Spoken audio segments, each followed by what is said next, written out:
அனைவருக்கும் வணக்கம். Christ youth என்னும் நிகழ்ச்சியில் உங்கள் அனைவரையும் புனித அனைத்து மக்கள் சகாயின ஆலயத்தின் இளையோர் சார்பாக உங்கள் அனைவரையும் அன்போடு வரவேற்கின்றோம். இன்று நம்ம ஊரின் நிகழ்ச்சி கலந்து கொண்டிருக்கும் சகோதரன் சுபாஷ் அவர்களை எனது சார்பாகவும் SM யூத் சார்பாகவும் அவரை அன்போடு வரவேற்கின்றோம். வணக்கம் சுபாஷ். வணக்கம் திக்.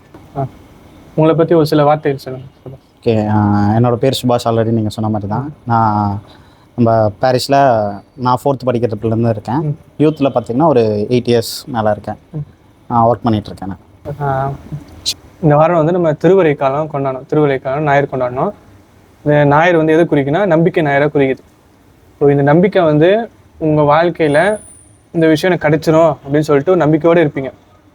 கிடைச்சிரும்னு சொல்லிட்டு தெரியும் உங்களுக்கு. ஆனால் அந்தமாரி அந்த சமயத்தில் நீங்கள் நம்பிக்கையாக இருந்து பெற்ற எதனா ஒரு காரியம் எதனா இருக்கா? இன்சிடென்ட் நம்பிக்கையாக பெற்ற காரியம்னா நான் வேலை கிடைச்சது தான் சொல்லுவேன். படிச்சுட்டு ஒரு கம்பெனியில் வேலை செஞ்சேன். அதுக்கப்புறம் ஒரு சில காரணத்துக்காக இன்னொரு கம்பெனி மாறினேன். அதுக்கப்புறம் ஒரு வருஷம் ஒரு கோர்ஸ் பண்ணலாம் அப்படின்ட்டு ஒரு கோர்ஸ் பண்ணிகிட்டு இருந்தேன். அது முடிச்சுட்டு போகிறப்ப நான் அந்த கோர்ஸில் எக்ஸ்பீரியன்ஸ் அதிகமாக வேணும் அப்படின்றனால எனக்கு கிடைக்கல. சரி, ஓகே, முன்னாடி வேலை செஞ்ச வேலைக்கு போகலாம் அப்படின்ற ஒரு இதில் அப்போ தான் ப்ரே பண்ணேன். ஓகே, எனக்கு கிடச்சிரும் அப்படின்ற நம்பிக்கை இருந்தது. எங்கே கிடைக்க போகுது அப்படின்றது தெரில. இப்போ ஒரு நல்ல கம்பெனியில் கிடச்சிது. ஸோ அதில் இருந்து அடுத்த ஒரு வருஷம் அங்கே வேலை செஞ்சேன். அதுக்கப்புறம் அங்கே ஒரு சேஞ்ச் நடந்துச்சு. இப்போ அந்த சேஞ்சில் இப்போ ஆல்ரெடி இருந்த பொசிஷன்லேருந்து அடுத்த பொசிஷனில் இப்போ சேஞ்ச் ஆகிருக்கு. அதுதான் ஒரு நம்பிக்கையான நடந்த விஷயம். இப்போ நீங்கள் நம்பிக்கை வச்சு இப்போ நீங்கள் ஒரு கம்பெனியில் சேர்ந்துருக்கீங்க. அதுக்கு முன்னாடி எத்தனை கம்பெனி ட்ரை பண்ணியிருந்தீங்க? அது நான் லிஸ்ட்டு நோட் பண்ணி வச்சுருக்கேன். எனக்கு தெரிஞ்சு நான் மொதல் கம்பெனி விட்டு நான் வெளில வந்ததுக்கப்புறம் கிட்டத்தட்ட ஒரு 25 கம்பெனி ஏறி இறங்கியிருப்பேன். ஏன்னா எனக்கு அது எத்தனை கம்பெனி ஏறி இறங்கணும் எனக்கு தெரிஞ்சுக்கணும் அப்படின்றதுனால அது நோட் பண்ணி வச்சேன். ஒரு 25 கம்பெனி இருக்கும். அதுக்கப்புறம் ஒரு கம்பெனி ஜாயின் பண்ணேன். அதுக்கப்புறம் தான் படிக்க ஆரம்பித்தேன். ஒரு கோர்ஸ் பண்ணேன். அதுக்கப்புறம் திரும்பியும் இப்போ ஜாயின் பண்ணியிருக்கேன். இப்போ அதில் ஒரு நல்ல பொசிஷனில் இருக்கேன். இப்போ நீங்கள் யூத் லீடராக இருக்கீங்க. யூத் லீடர் அந்த பதிவு நீங்கள் விருப்பப்பட்ட அந்த பதிவு வந்தா இல்லை எதிர்பார்க்காம அந்த பதிவு உங்களுக்கு வந்துதா? இந்த லீடர்ன்ற இது எதிர்பார்க்காம தான் கிடச்சிதுன்னு சொல்லுவேன். ஏன்னா முன்னாடி இருந்த அண்ணங்களாம் இருந்தாங்க. அவங்க பண்ணுற விஷயங்கள் பார்த்து இன்ஸ்பயர் ஆகிருங்க. அதை எந்த விதத்தில் நான் இம்ப்ளிமெண்ட் பண்ணுவேன் அப்படின்லாம் நினச்சி பார்க்கறது. அவங்க இப்படி பண்ணுறாங்க, இது நம்ம பண்ணோம் அப்படின்னு நான் எதிர்பார்த்ததில்ல. ஆனால் அவங்களோட கைட்லைன்ஸில் இப்போ அந்த இதுவில் இருக்கேன். எப்படி சொல்கிறதுனா, நான் சுத்தமாக எதிர்பார்க்கல. அது கடவுளோட விஷயம் தான் நினைக்கிறேன். என் மூலிமா ஒரு விஷயம் பண்ணோம் அப்படின்னு நினைக்கிறாரு அப்படின்னு. அதுதான். இப்போ நீங்கள் சொன்னீங்களா கிளமெண்ட் அண்ணா, ஜோசப் அண்ணா அவங்களாம் கற்றுக்கணும். அவங்ககிட்ட நீங்கள் கற்றுக்கின ஏதாவது ஒரு விஷயம் நீங்கள் யூத் லீடராக இருக்கும்போது எந்த தருணத்தில் அது ஹெல்ப்ஃபுல்லாக இருந்திருக்கா? ஓகே, ஃபஸ்ட்டு ரோசண்ணா இருந்தப்போ என்னென்னா, அவர் ஒரு விஷயம் நடந்துச்சுன்னா அப்படி அது பிரச்சனையாக நடந்தாலும் ரொம்ப காமாக ஹேண்டில் பண்ணுவார். ரொம்ப காமாக எப்படி சொல்கிறதுனா, இப்போ கிரிப்பில் வேலை செஞ்சுட்டு இருக்கப்போ பார்த்தோன்னா ஏதாச்சும் ஒரு பிரச்சனை இருந்ததுன்னா அடுத்து இப்படி பண்ணலாம் அப்படி டக்குன்னு யோசிப்பார். ரொம்ப காமாக ஹேண்டில் பண்ணுவார். அந்த விஷயம் ஒன்று. அப்புறம் ஜோசப் அண்ணாட்ட சொல்லணும் அப்படின்னா, பிளான் பண்ணுற விஷயம் இதுக்கு ஒரு பேக்கப் பிளான் இருக்கணும் அப்படின்ற ஒரு விஷயம் பண்ணுவாங்க. அது ஒன்று. கிளமெண்ட் அண்ணாட்டனா பசங்களை என்கரேஜ் பண்ணுறது, பசங்களுக்கு மோட்டிவேஷனாக கொடுக்கறது, அந்த விஷயம் சரி. இதுதான் ஒருத்தர் கற்றுக்கணும்னா இந்த ஒரு விஷயம் தான். நீங்கள் சொன்னீங்களா யூத் லீடர் ஆகுன்னு சொல்லிட்டு. இப்போ அந்த யூத் லீடர் ஆகும்போது, ஏன்னா ஸ்பிரிச்சுவல் லைஃப்பில் இந்த யூத் லீடர் ஆகுது ஒரு வாட்டி தான் நடக்கும். அந்த நடக்கிற அந்த சமயத்தில் உங்களுக்கு எப்படி ஃபீல் ஆயிடுச்சு? இவ்வளோ பெரிய சர்ச்சில் நம்ம யூத் லீடராக ஆக போகிறோம் அப்படின்னு சொல்லிட்டு ஃபீல் ஆகும். ஏன்னா நீங்கள் ஒரு மெம்பராக இருந்திருப்பீங்க. அவ்வளோ பெரிய போஸ்டிங் போகும்போது உங்களுக்கு எப்படி ஃபீல் ஆகுது? அதுக்கு பதில் சொல்லணும் அப்படின்னா, அது பெரிய பாரமாக எடுக்கல, கடவுள் கொடுத்த ஒரு வரமாக தான் எடுத்திருக்கேன். கண்டிப்பாக அந்த வரத்தை நான் எப்படி என்னோடய லைஃப்பில் இம்ப்ளிமெண்ட் பண்ண போகிறேன்றதை யோசித்தேன். எந்த விஷயம் நடந்தாலும் கண்டிப்பாக ப்ரே பண்ணிவிட்டு அதுக்கப்புறம் தான் ஸ்டார்ட் பண்ணேன். ஸோ அந்த விஷயந்தான். நீங்கள் யூத்து தலைவராக இருக்கீங்களா? யூத் தலைவராக இருக்கும்போது நீ யூத்தில் கற்றுக்கின ஒரு விஷயம் பர்சனல் லைஃப்பில் ஏதாவது ஒரு இடத்துல அது ஹெல்ப்ஃபுல்லாக இருந்திருக்கா? கண்டிப்பாக. என்ன அந்த விஷயம் எப்படி சொல்கிறதுனா, இங்கே ஒருத்தவங்க முன்னாடி பேசுறது எனக்கு ரொம்ப தயக்கமாக இருக்கும். அப்படி நின்று பேசணுன்னா எனக்கு கையெல்லாம் நடுங்க ஆரம்பிச்சிடும், வேர்த்து கொட்டுரும், அந்த மாதிரிலாம் இருக்கும். இங்கே நம்ம பசங்க எல்லாம் தம்பி தங்கச்சிங்க அந்த மாதிரி தான். ஸோ அவங்க எதிரில் பேசுகிறப்ப அந்த பயம் எனக்கு ஸ்டார்டிங்கில் இருந்துச்சு. அது கொஞ்சம் அது போயிருச்சு. எல்லாருக்குமே இருக்கிற ஸ்டார்டிங்கில் இருக்க விஷயம் தான். அது கொஞ்சமாக போயிடுச்சு. அந்த விஷயம் எங்கே என் வாழ்க்கையில் இம்ப்ளிமெண்ட் பண்ணான்னா, ஆஃபீஸில் ஒரு சின்ன மீட்டிங் நடந்துச்சு. ஒரு தெரியாத ஒரு டீமுக்கு போய் அந்த டீமுக்கு ஒரு மீட்டிங் எடுக்கணும். அந்த டீமில் யாருமே தெரியாது. ஸோ இங்கே நான் தெரிஞ்சவங்ககிட்ட நான் எப்படி பேசினன்ற அந்த விதத்தை தெரியாதவங்ககிட்ட நான் இம்ப்ளிமெண்ட் பண்ணப்போ எனக்கு அதுலேருந்து எனக்கு சீனியர் பர்சன்ட் இருந்து அந்த அப்ரிஷியேஷன் கிடச்சிச்சு. நல்லா பண்ணீங்க, இதே இம்ப்ளிமெண்ட் பண்ணுங்க அப்படின்ற மாதிரி ஒரு அப்ரிஷியேஷன் இருந்துச்சு. அந்த ஒரு விஷயம் தான் இங்கே இந்த கற்றுக்கிட்ட விஷயம். உங்களுக்கு ரொம்ப பிடிச்ச மாதா இது. இந்த பிடிச்ச மாதாக்கு நீ ஏதோ ஒரு பாட்டு, அதான் உங்களுக்கு பிடிச்ச ஏதாவது பாட்டு இருக்கா? ஓகே, மாதானா சகாய மாதா தான். நான் அதிகமாக சர்ச்சில் பார்த்த மாதானா இங்கே சகாய மாதா தான். சர்ச்சுக்கு அதிகமாக வந்து சர்ச்சுனா நம்ம சர்ச் தான். இது முன்னாடி வேற எதனா சகாய மாதா சர்ச்சு கோயிலுக்கு போயிருக்கீங்க? நம்ம பங்கு இல்லாமல் சகாய மாதா துறைப்பாக்கம் சகாய மாதா சர்ச்சுக்கு அங்கே போயிருக்கேன். ஒரு வாட்டி ஆல்டரில் இருந்தப்ப ரேலி கூட்டு போனாங்க, அப்போ போயிருக்கேன். அப்புறம் நம்ம சர்ச்சில் சகாய மாதா தான். ஐ மீன் மாதான்னு பிடிச்சுன்னா சகாய மாதா தான். பாட்டுனா என்ன சொல்கிறதுனா சாதா சகாய மாதா அந்த சாங் ரொம்ப பிடிக்கும். அது வண்டியில் போகிறப்ப இங்கே லைக் முடிகிறப்ப ஒரு பாட்டு போச்சு அப்படின்னா அந்த பாட்டு நான் வீட்டுக்கு போகிற வரைக்கும் அது மைண்டில் ஓடிட்டே இருக்கும். அதுதான். இப்போ நீங்கள் சொன்னீங்களே சகாய மாதா பிடிக்குன்னு. இப்போ அதுமாரி சகாய மாதா ப்ரே பண்ணி கிடைச்ச விஷயமா இருந்தாலும் சரி, இல்லை எந்த மாதா கிட்ட ப்ரே பண்ணி நடந்த விஷயமா இருந்தாலும் சரி, அது எதனா ஒரு சொல்கிறீங்களா? ஓகே, அந்த மாதிரி விஷயம்னா நான் எங்கே சர்ச்சுக்கு போனாலும் காமனாக லைக் என்னோடய ப்ரேயர்ஸில் ஒரு சிலவங்க இருப்பாங்க. ஸோ அவங்களுக்காக ப்ரே பண்ணிக்கிறது உண்டு எப்பயுமே. அப்படின்னா லைக் அம்மாவுக்கு ஒரு வாட்டி உடம்பு சரியாமல் இருந்தாங்க, ஹாஸ்பிட்டலில் இருந்தாங்க. அப்போ அவங்களுக்கு ஒரு சின்ன ஆப்ரேஷன் நடக்க வேண்டியது இருந்துச்சு. அதுக்காக ப்ரே பண்ணிவிட்டு ஒரு ரோசரி பண்ணேன். லைக் அந்த ஆப்ரேஷன் பண்ணுற டைமில் நான் அங்கே ஹாஸ்பிட்டலில் இல்லை, நான் இங்கே வீட்டில் இருந்தேன். வீட்டில் இருந்து ரோசரி ப்ரே பண்ணேன். ஸோ எனக்கு அந்த ஆப்ரேஷன் அன்றைக்கி முடிஞ்சு அன்றைக்கி ஈவினிங் போனேன். ஓரளவுக்கு நல்லபடியாக ஆப்ரேஷன் முடிஞ்சிச்சு. அம்மாவும் ஓரளவுக்கு நல்லா இருந்தாங்க. அந்த ஒரு விஷயம் தான். ஓகே, இப்போ நீங்கள் சொன்னீங்களே நான் சில பேர் என்னோடய ப்ரேயரில் வச்சுருப்பேன்னு சொல்லிட்டு. ஆனால் இப்போது எக்ஸாம்பிளுக்கு இப்போ நீங்கள் என்ன வச்சுருக்கீங்கன்னா அது எனக்கு தெரியாது, நீ எனக்கோசம் ப்ரே பண்ணுறீங்கன்னு சொல்லிட்டு. இப்போ நீ எனக்கோசம் நீங்கள் ஒரு விஷயத்துக்கு ப்ரே பண்ணும்போது அந்த விஷயத்து வந்து எனக்கு நடக்குது, ஆனால் அது யார் மூலிமா எனக்கு ப்ரே பண்ணி, உங்கள் மூலிமா எனக்கு ப்ரே பண்ணி அது நடக்குது, அந்த விஷயத்தை நேரில் பார்த்துருக்கீங்களா? அப்படி எதனா இருந்ததுக்கா? ஓகே, அதுக்கு பதில் சொல்லணும் அப்படின்னா இருக்குது. எனக்கு தெரிஞ்ச ஒருத்தவங்க, அவங்களுக்கு வந்து வேலை கிடைக்காம இருந்துச்சு. ஸோ அவங்களுக்கு நானுமே அப்போ கொஞ்சம் வேலை இல்லாமல் கஷ்டப்பட்டேன். ஸோ 2 பேருக்குமே வேலை கிடைக்கணும் அப்படின்னு நான் ப்ரே பண்ணிக்குவேன் எப்பவுமே. லைக் எனக்கு கூட இருக்கவங்க யாராச்சும் இருந்தாங்கன்னா அவங்களுக்கு ப்ரே பண்ணியிருக்கிற பழக்கம் ஆல்ரெடி சொன்ன மாதிரி தான். அவங்களுக்காக ப்ரே பண்ணேன். அவங்க வந்து எனக்கு கிடைச்ச கொஞ்ச நாள், அதிகபட்சம் நான் 1 வாரம் 2 வாரம் இருக்கும், அவங்களுக்குமே ஒரு நல்ல கம்பெனியில் நல்ல பொசிஷனில் ஒரு வேலை கிடைச்சி. அதுதான் ஒரு விஷயம் தான். Okay, nice. நீங்கள் யூத்தில் இருக்கீங்களா?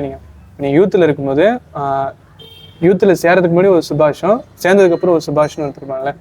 இப்போது அது இடையில ஒரு டிஃப்ரென்ஸ் ஒன்று இருக்கும், நமக்கே தெரியாமல் டிஃப்ரென்ஸ் யூத்தில் சேர்ந்ததுக்கப்புறம் நடந்திருக்கும் நமக்கு. அதுக்கப்புறம் நீங்கள் எதாவது ஃபீல் பண்ணதில்ல? அதுமாரி இருந்தால் எனக்கு சொல்லுங்கள். ஓகே, அந்த மாதிரி டிஃப்ரென்ஸ்னால் ஸ்பிரிச்சுவலாக தான் சொல்லுவேன் நான்.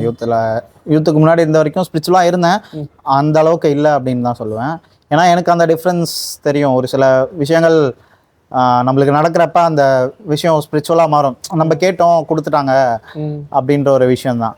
ஸ்பிரிச்சுவலாக நிறையா விஷயம் நான் கேட்டு அதுக்கப்புறம் யூத்துக்கு முன்னாடி இருந்தப்பையும் நான் கேட்டிருக்கேன், கிடச்சிருக்கு. யூத்துக்கு அப்புறம் வந்தோம்னா அது ஸ்பிரிச்சுவலாக ப்ரே பண்ணுற விதம் எனக்கு சேஞ்ச் ஆச்சு. அந்த ப்ரே பண்ணுற விதம், மாதாட்ட கேட்குற ஒரு சில விஷயங்கள் அதெல்லாம் சேஞ்ச் ஆச்சு. அதனால வந்து நீங்களே கற்றுக்கணும் இல்லை யாரா சொல்லி இது போல் அப்படி கற்றுக்கணும்? யூத்தில் இந்த கான்வர்சேஷன் அது மாதா கொடுத்தது தான் நினைக்கிறேன். அது யார்கிட்டையும் நான் கற்றுக்கல அப்படின்னு. ஆமாம், ஒரு சில விஷயம் மாதாட்ட கேட்குறப்ப நம்மளுக்கு கிடைக்கும். அது மாதா நீ இப்படி கேட்டால் நல்லாயிருக்கும் அப்படின்ற மாதிரி சொல்கிறது தான் நான் நினைக்கிறேன். உங்கள் லைஃப்பில் இன்ஸ்பிரேஷன் சொன்னால் யார் சொல்லுவீங்க? இன்ஸ்பிரேஷன்னா ஓகே மோஸ்ட்லி இன்ஸ்பிரேஷனாக எல்லாருமே அப்பா தான் சொல்லுவாங்க. எனக்குமே அதே மாதிரி தான், அப்பா தான் கண்டிப்பாக. அப்பா பண்ணுற ஒரு வேலைகள், அவரோட வேலை ரொம்ப கஷ்டமான வேலை தான். ஆனால் அது பெருசாக வெளியில் காட்டிக்க மாட்டார். கண்டிப்பாக அப்பா அப்படி தான். அது அவங்களோட பெயின் வெளில தெரியாது, அந்த மாதிரி தான். அதில் அப்பாட்டேருந்து கற்றுக்கின விஷயம் அப்படின்னு சொன்னால், ஒரு சில விஷயங்கள் வீட்டில் ஏதாச்சும் பிரச்சனை இந்த சென்ஸ் ஏதாச்சும் பொருள் சரியா இல்லை, அது சரி பண்ணோம் அப்படின்னா வெளியே ஆள் எதிர்பார்க்க மாட்டாங்க. அவங்களே எடுப்பாங்க, பிரித்து பார்ப்பாங்க, அது என்ன பிரச்சனை இருக்குது, அதில் என்ன பார்க்கலாம் அப்படின்னு. அதையும் தாண்டி போச்சுன்னா தான் அது கடைக்கு போகும். ரீசெண்டாக நடந்ததுன்னா டிவி ஒரு பிரச்சனை இருந்தது. அது மாதிரி தான். அது உட்காந்து பார்த்தோம், நானும் அப்பாவும் ஒரு நாள் பார்த்தோம். அந்த விஷயம் அது கற்றுக்கணும், அவர்கிட்ட இருந்து கற்றுக்கின விஷயம் ஒன்று. இப்போ திரும்பி நான் வீட்டில் ஏதாச்சும் ஒரு பிரச்சனை இருந்தால் அந்த விஷயம் நான் ஃபஸ்ட்டு அது என்ன பண்ணலாம் அப்படின்றது பார்த்துட்டு அதுக்கப்புறம் தான் அது முடியல அப்படின்னா ஒருத்தவங்ககிட்ட கொடுத்து ஹெல்ப் கேட்கேன். உங்கள் அப்பா நீங்கள் இன்ஸ்பிரேஷன் சொன்னீங்களே, இப்போ சின்ன வயசுலேருந்து நம்ம சில விஷயம் அப்பாவை பார்த்துக்க, ஏன்னா அந்த மெச்சூரிட்டி நம்ம வரும்போது தான் நம்ம இன்ஸ்பிரேஷன் நமக்கு யாருன்னு தெரியும், அந்த வார்த்தைக்கு அர்த்தம் என்னன்னு தெரியும். இப்போ அந்த டைம் உங்களுக்கு எப்போ வந்தது, அப்பா தான் நமக்கு இன்ஸ்பிரேஷன் சொல்லிட்டு? இன்ஸ்பிரேஷன் சொல்லிட்டு வந்ததுன்னா எப்படி சொல்கிறதுனா, ஸ்கூல் டைமாக இருக்கலாம், இல்லை காலேஜ், இல்லை வேலைக்கு போகிற டைமில், அது போல் கேட்கணும். வேலைக்கு போகிற டைமில் சொல்லுவேன். ஏன்னா வேலைக்கு போயிட்டு வந்தோன்னா நம்மளுக்கு எல்லாருக்குமே சும்மா ரொம்ப டயர்டாக இருக்கும். வேலைக்கு போயிட்டு அந்த ட்ராவல், வேலை செய்கிறது எல்லாமே. இது நான் ஒர்க் பண்ணுறது சிஸ்டம் ஒர்க் தான். ஆனால் அப்பா அப்படி இல்லை, அவர் கொஞ்சம் இறங்கி தான் வேலை செய்யணும்னு வைங்களேன். ஆனால் வீட்டுக்கு வந்துட்டு அடுத்து செய்கிற வேலைகள்லாம் அவர் எடுத்து போட்டு செய்வார். டயர்டாக இருந்தாலும் எடுத்து போட்டு செய்வார். எனக்கு அது அந்த டயர்ட்னஸில் எதுக்கு அப்புறமேட் பண்ணிக்கலாம், கொஞ்சம் நல்லா இருக்கப்போ பண்ணிக்கலாம் அப்படின்ற ஒரு விஷயம் இருக்கும். அது ஒன்று தான். நைஸ். உங்களுக்கு மிகவும் பிடிச்ச வசனம் எதாக இருந்துச்சு? உங்களுக்கு டச்சிங்காக இருந்த வசனம், இல்லை நீங்கள் தினைக்கும் உங்கள் டே டு டே லைஃப்பில் ரிப்பீட்டாக நீங்கள் சொல்கிற ஏதாவது வசனம் இருந்தால் கொஞ்சம் சொல்லுங்கள். ஓகே, வசனம்னா நான் அதிகமாக பைபிள் படிக்க மாட்டேன், அதை ஒத்துக்கிறேன். கண்டிப்பாக படிக்கணும்னு நானும் நினச்சிருக்கேன், அதை படிக்க டைம் கிடச்சிருக்கு. ஆனால் ஏன் அது அப்படியே போயிட்டுருக்குன்னு நினைக்கிறேன். கண்டிப்பாக அடுத்த வருஷம் படிக்கணும்னு ஆசைப்பட்றேன்.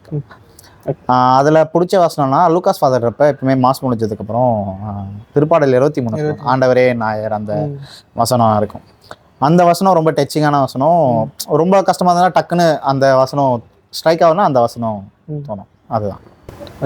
உங்கள் லைஃப்பில் பர்சனல் லைஃப்லேயும் ஒரு மொமெண்ட் ஒன்று இருக்கும், சர்ச் லைஃப்லையோ இல்லை யூத் லைஃப்லையோ அது ஒரு மொமெண்ட் இருக்கும். இப்போ நீங்கள் அதான் இப்போ நம்ம சர்ச்சின்னு எடுத்திங்கன்னா உங்களுக்கு சர்ச்சில் நடந்த ஏதாவது ஒரு பெஸ்ட் மொமெண்ட் எதனா இருக்கா? சர்ச்சில் நடந்துச்சுன்னா ஓகே, யூத்துக்கு வந்ததுக்கப்புறம் கிரிப் ஒர்க் ஒரு வாட்டியும் பண்ணுறப்ப அது வர அவுட்புட் வந்து எனக்கும் பிடிக்கணும், மற்றவங்களுக்கும் பிடிக்குது அப்படின்றப்ப அந்த அப்ரிசியேஷன். நீங்கள் யூத் மெம்பராக இருக்கும்போது இந்த தாட் உங்களுக்கு வந்துதா, இல்லை லீடராக இருக்கும்போது இந்த தாட் உங்களுக்கு வந்துதா? மெம்பராக இருக்கப்போ இறங்கி வேலை செஞ்சுருக்கேன். ஆனால் லீடராக இருந்ததுக்கப்புறம் எப்படி சொல்கிறதுனா, அது ஓகே என்னோட தம்பி தங்கைங்களை வச்சு நான் அந்த வேலையை பண்ணி ஒரு நல்ல விஷயம் கோயிலுக்காகவோ பண்ணியிருக்கேன் அப்படின்றது அது வந்து சர்ச்சிலேருந்து ஒரு கிடைச்ச நல்ல அப்ரிசியேஷன். அதனால் ஒரு சில அப்ரிசியேஷன் வெளில இருந்தும் கிடச்சிருக்கு, மக்கள்கிட்ட இருந்தும் கிடச்சிருக்கு.